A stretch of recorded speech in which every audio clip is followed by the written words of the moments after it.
అందరికీ నమస్కారము. ఉత్తరాయణంలో ప్రాణత్యాగం చేసిన మహానుభావుడు భీష్ముడు. ఈరోజు జనవరి 26.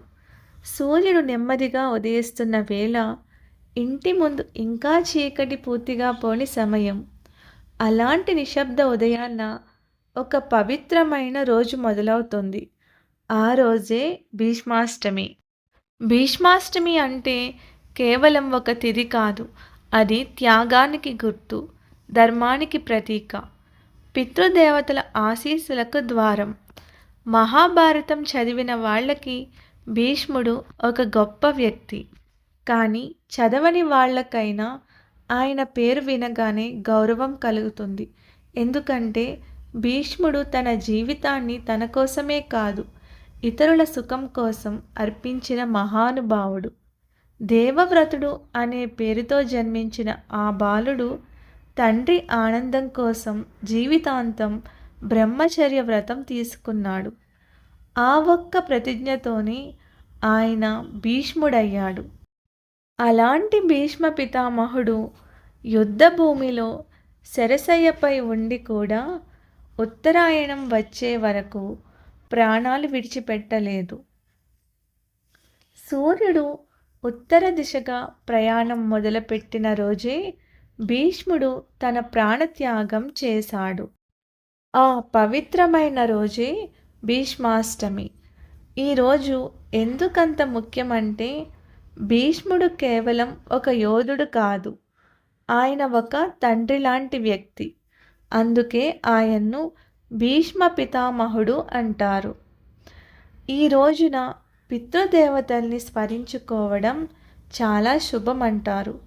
మన తాతలు, ముత్తాతలు, పూర్వీకులు, వాళ్ళ ఆశీస్సులు మన జీవితానికి రక్షణ కవచం లాంటివి. అందుకే భీష్మాష్టమి రోజు ఉదయమే స్నానం చేసి శుభ్రమైన మనసుతో పితృదేవతల్ని తలుచుకోవాలి. నీటిలో నల్ల నువ్వులు వేసి తర్పణం ఇవ్వడం చాలా మంచిది. ఇది పితృదేవతలకు శాంతిని కలిగిస్తుంది అని శాస్త్రాలు చెప్తాయి. కొంతమంది అడుగుతారు, తర్పణం ఇవ్వకపోతే ఏమైనా అవుతుందా అని. అది భయపడాల్సిన విషయం కాదు. మీకన్నీ అనుకూలంగా ఉంటేనే ఇవ్వండి. కానీ ఇవ్వగలిగితే మాత్రం అది మనం పూర్వీకులకు చూపించే కృతజ్ఞత. ఈరోజు చేసే చిన్న దానం కూడా 1000 రెట్ల ఫలితం ఇస్తుందని నమ్మకం. అన్నదానం చేయండి, వస్త్రదానం చేయండి. ఎవరికైనా పేదవాళ్ళకి వస్త్రాలు ఇవ్వచ్చు, అండ్ ఆకలితో ఉన్న వాళ్ళకి అన్నం పెట్టండి. నువ్వులు, బియ్యం, గోధుమలు ఇవ్వండి. లేదంటే ఒక ఆకలితో ఉన్నవాడికి భోజనం పెట్టండి. ఇవన్నీ భీష్ముడికి ప్రియమైన ధర్మాలు. ఈరోజు భోజనం కూడా చాలా సాదాసీదాగా ఉండాలి. సాత్విక ఆహారం మాత్రమే తీసుకోవాలి. కారం, మసాలా తగ్గించండి. మనసుకు, శరీరానికి తేలికగా ఉండేలా చూడండి.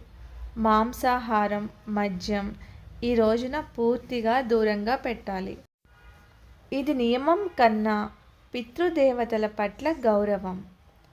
ఈ రోజున కోపం కూడా తగ్గించుకోవాలి. గొడవలు, వాగ్వాదాలు, చెడు మాటలు ఇవి పితృదేవతల రోజున మంచివి కావు. చిన్నపిల్లల్ని కొట్టవద్దు. ఇంట్లో పెద్దవాళ్ళతో శాంతిగా మాట్లాడండి.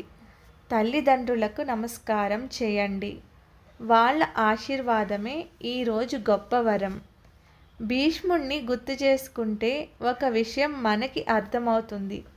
త్యాగం అంటే నష్టమే కాదు, త్యాగమే అసలైన సంపద.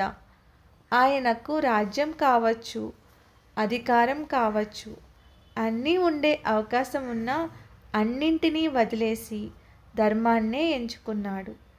ఈ రోజున మనం కూడా ఒక చిన్న ప్రతిజ్ఞ చేసుకోవచ్చు. నిజాయితీగా ఉంటాను, పెద్దలను గౌరవిస్తాను, అవసరం లేని అహంకారాన్ని వదులుతాను. ఇలాంటి చిన్న సంకల్పాలు కూడా భీష్మాష్టమి రోజున చాలా శుభం. సాయంత్రం వేళ దీపం వెలిగించి భీష్మ పితామహుణ్ణి తలుచుకుంటూ ఒక్కసారి మన జీవితాన్ని ఆలోచించాలి. మనకి మన తల్లిదండ్రులు ఎంత కష్టపడ్డారు, మన తాతలు ఎంత త్యాగం చేశారు, అవి గుర్తు చేసుకునే రోజు ఇది. భీష్మాష్టమి అంటే భయం కాదు, పుణ్యం సంపాదించే అవకాశం. ధనం లేకపోయినా సరే మనసుతో చేసే నమస్కారం చాలు. ఈరోజు మనసు శాంతిగా ఉంటే ఆ శాంతే భీష్ముడికి అర్పించిన పూజ. త్యాగం చేసిన వాడి పేరు చరిత్రలో నిలుస్తుంది. గౌరవం ఇచ్చే వాడికి జీవితం వెలుగుతుంది. మీలో ఎంతమందికి భీష్ముల వారంటే గౌరవం? నాకైతే చాలా ఇష్టం అండి. మహాభారతం చూసినప్పటి నుంచి ఆయన గురించి నేను చాలా తెలుసుకున్నాను. మీరు కూడా తెలుసుకోండి ఖచ్చితంగా.